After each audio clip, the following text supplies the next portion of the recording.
The computer is rather like a little office which has two hatches.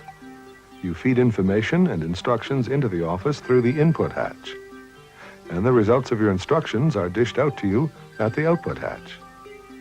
Inside the office is a very literal-minded clerk who can only carry out one very simple instruction at a time. He is called Central Processing Unit, or CPU for short. CPU has access to two little boxes. One is called ROM, which stands for read-only memory, and is filled with permanent instructions on how to do his office work. And the other is called RAM, which stands for random access memory. And this is where CPU holds whatever information or instructions that you care to give him from time to time.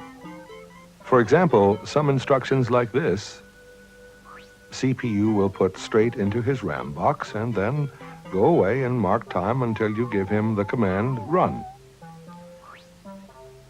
CPU will then return to the RAM box and read the first instruction, which tells him to print something. CPU promptly nips across to his ROM box and looks up how to print.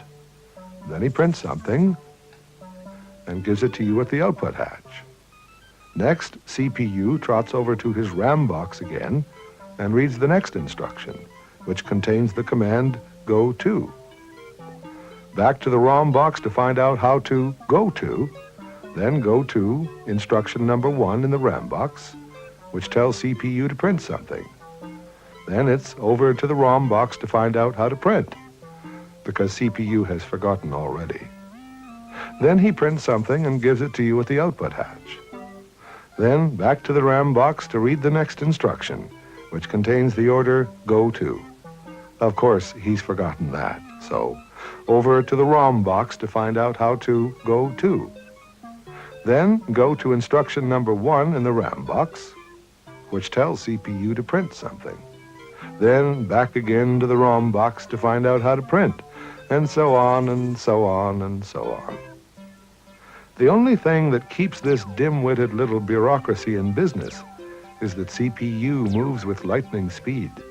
So fast, in fact, that he can give you the illusion that you're dealing with a very clever outfit indeed. You no sooner ask for something than it's done. The naive reality behind this illusion is hidden from you, because all that this office consists of is CPU and his two memory boxes, ROM and RAM, and the input and output hatches. And that's all that any computer consists of. And even this can be reduced to 3 basic elements when you come right down to it: input, output, CPU, and memory.